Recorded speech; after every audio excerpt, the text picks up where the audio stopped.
श्री शिवाय नमस्तुभ्यम। हर हर महादेव। जय महाकाल। कैसे हैं आप सभी लोग। देखिए, सावन का बहुत पवित्र महीना चल रहा है और अब आ गई है सावन मास की 10वीं तिथि, जो कि इस बार मंगला गौरी व्रत के दिन पड़ रही है।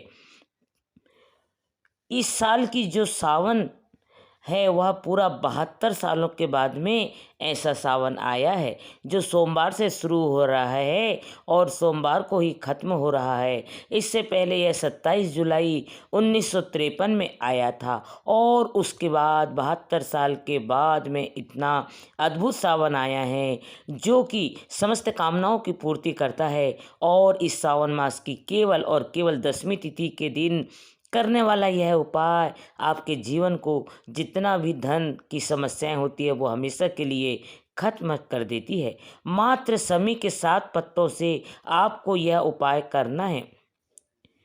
कथा में जो सुनकर के और समझ करके पूरे उपाय को बड़े ही आसान भाषा में हम आपको बता रहे हैं, परंतु उससे पहले आप सबसे एक छोटी सी प्रार्थना है। जो लोग पहली बार आए हैं और वीडियो को लाइक करके देवा अतिदेवा महादेवा आदि देवा का भी प्यारा नाम है कमेंट बॉक्स में बिल्कुल भी मत भूलिए। इस पूरे वीडियो में हम 3 महा उपायों के बारे में बात करेंगे, जो कि आपको समस्त कामनाओं की पूर्ति करेंगे। तो ध्यान से सुनते चले जाना, समझने की कोशिश करना। सबसे पहले बात करते हैं पहले उपाय की, जो कि आपको समी के 7 पत्तों से करने होंगे। और यह पहला उपाय सिर्फ और सिर्फ श्रावण मास की 10वीं तिथि के दिन किया जाता है। केवल साल में 2 ही दिन ऐसे होते हैं जिस दिन आपको यह उपाय करना होता है। इस श्रावण मास में जो 10वीं तिथि पड़ेगी, दोनों में से किसी भी एक 10वीं तिथि के दिन आपको यह उपाय करना है। देखिए, अगर आपके घर में धन को लेकर के समस्याएं हैं, पैसा नहीं आ रहा है, कर्ज में जीवन बीत रहा है, तो आपको जहाँ भी समी का पौधा मिले उस समी के पौधे को आपको पत्ते तोड़ लेने हैं। और कहाँ से तोड़ोगे, इस जगह से तोड़ना है।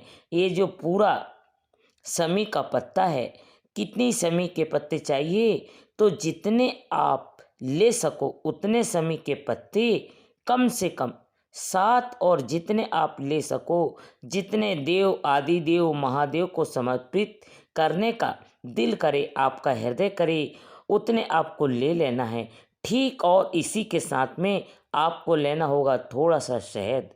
ठीक है, थोड़ा सा शहद, कोशिश करना देसी शहद मिले तो बहुत अच्छी बात है। एक कटोरी के अंदर इस तरीके शहद ले लेना और जितने भी समी के पत्ते हैं उन सभी को, समी के पत्तों को आपको शिवलिंग के ऊपर आपको समर्पित करना है। परंतु उससे पहले आपको इन समी के पत्तों को इस शहद के अंदर डाल देना है और 1 लोटा शुद्ध जल अपने घर का ले लेना है। तांबे के कलश में इसे लेकर के पहुंचाना भोलेनाथ के मंदिर शिवलिंग के पास, उत्तर दिशा नॉर्थ डायरेक्शन की तरफ मुँह करके आपको खड़े हो जाना है। सावन के महीने में जैसे आप पूजा पाठ अर्चना जो करते हो वो पहले कर लेना। ठीक है, उसके बाद में जब आप इस उपाय को करोगे तो आपको 1 लोटा शुद्ध जल अपना नाम और गोत्र बोलकर भोलेनाथ की शिवलिंग पर समर्पित करना है। ठीक है, पहले 1 लोटा शुद्ध जल लेना और जब यह पूरा जल समर्पित हो जाए तो उसके बाद में एक एक करके जितने समी के पत्ते हैं उन्हें शहद में डुबो डुबो करके इस शिवलिंग के ऊपर आपको श्रृंगार करना है। चाहे आप विंध्येश्वर संहिता उठा लो, शिव पुराण उठा करके देख लो, अग्नि पुराण, लिंग पुराण, ब्रह्म विवर्ष पुराण, इन सभी पुराणों के अंदर वर्णित है कि जो व्यक्ति श्रावण मास की 10वीं तिथि के दिन समी के पत्तों को शहद में डुबाकर भगवान शिव की शिवलिंग को श्रृंगार कर देता है, भोलेनाथ उसका श्रृंगार धन से करता है। उसका जीवन में कभी धन की कमी नहीं आ सकती। यहाँ तक कि कहा गया है कि अगर वह लगातार साल के सावन में यह काम कर लेता है तो उसे करोड़पति बनने से कोई नहीं रोक सकता। अद्भुत और यह अचूक उपाय है, जरूर कीजिएगा। बात करते हैं दूसरे उपाय के। दूसरा उपाय अद्भु दूसरा उपाय है कि ठीक है, दूसरा वाला उपाय उन लोगों को करना है जो चीज़ ध्यान से सुनिए। दूसरा उपाय उन व्यक्तियों को करना है कि अगर आप किसी भी बीमारी को लेकर के बहुत ज़्यादा परेशान हैं, तो जो बीमारी है जो कटने का नाम नहीं ले रही है, या फिर आप चाहते हैं आपके परिवार में कभी कोई बड़ी बीमारी प्रवेश ना करे, हमेशा आरोग्य रहे, तो बड़े से बड़े रोग इस श्रावण मास की 10वीं तिथि के इस उपाय से खत्म होते हैं। साथ ही साथ अगर आपके परिवार में कोई रोग ना आए, आप ऐसी कामना से इन उपाय को करते हैं, तो आपके परिवार में कभी कोई बड़ी बीमारी प्रवेश नहीं करती। यह अद्भुत और अचूक उपाय है। इसे कैसे करना है, ध्यान से सुनिए। इसके लिए आपको सबसे पहले चाहिए होंगे समी के पत्ते। कितनी समी के पत्ते चाहिए? 11 समी के पत्ते गिन कर लेना है। और लेने के बाद क्रम में इनको बता दिया।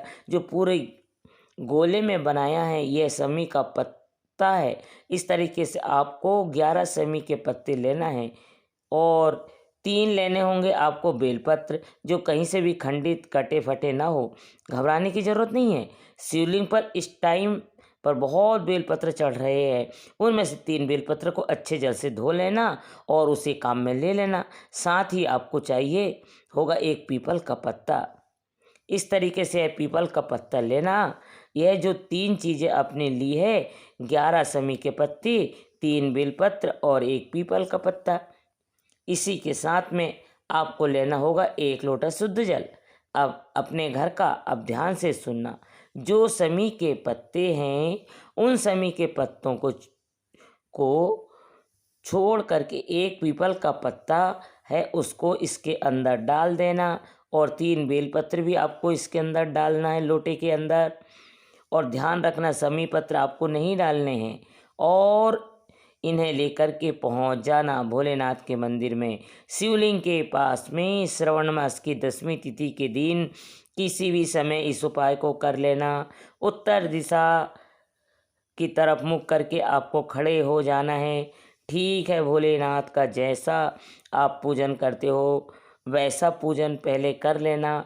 उसके पश्चात अपने उल्टे हाथ में, मतलब कि जो लेफ्ट है उसमें आपको इस कलश को पकड़ना है जिससे आपने पीपल का पत्ता और बेलपत्र डाले हुए थे, ठीक। और जो 11 समी के पत्ते हैं उन्हें आप दूसरे हाथ में ले लेना है, मुट्ठी में भरना है। इस कलश से टच करके अपने हाथ को भगवान भोलेनाथ की शिवलिंग पर सभी के सभी समी के पत्ते को आपको समर्पित कर देना है। केवल इस कलश से टच करके ही आपको 11 समी के पत्ते भगवान शिवलिंग के ठीक ऊपर समर्पित कर देना। श्रवण मास की 10वीं तिथि के दिन भोलेनाथ से आराधना करके, विनती करके, कामना करके, अपना नाम और गोत्र बोल करके इस कलश को लेकर वापस अपने घर आ जाना। शिवलिंग पर समर्पित नहीं करना है, इस चीज़ का ख्याल रखना। और शिवलिंग घर पर आने के पश्चात आपके घर में जो भी बीमार व्यक्ति है, जिसकी बीमारी को खत्म करने का आप कामना कर रहे हो, उसके कमरे में रात भर आपको इसे रखे रहने देना। अगर आप चाहते तो आपके परिवार में कभी किसी को कोई बड़ी बीमारी प्रवेश न करे, तो अपने पूरे परिवार के लिए कर रहे हो तो अपने घर के मंदिर में इस कलश को 1 रात्रि रखें। इसके बाद श्रावण मास की 10वीं की रात्रि को, ठीक अब जब एकादशी आएगी, श्रावण मास की एकादशी, उस दिन आपको सुबह उठ करके कुछ नहीं खाना है और ना कुछ पीना है। उस जल को सबसे पहले आप सभी लोगों को, जो बीमार व्यक्ति है और भी, और परिवार के सभी सदस्यों को इस जल का पान कर लेना। उस परिवार में कभी भी कोई बीमारी प्रवेश नहीं करती है। इस तरह भगवान भोलेनाथ की कृपा आप पर बनी रहेगी। दोस्तों, ये वीडियो आपको कैसा लगा कमेंट बॉक्स में ज़रूर बताएं और हर हर महादेव अवश्य लिखें। और अगर हमारा वीडियो आपको अच्छा लगा तो हमारे चैनल को सब्सक्राइब, लाइक और शेयर ज़रूर करें। हे भोलेनाथ, मेरे भक्तों पर सदा आप अपनी दया दृष्टि बनाए रखना। हर हर महादेव।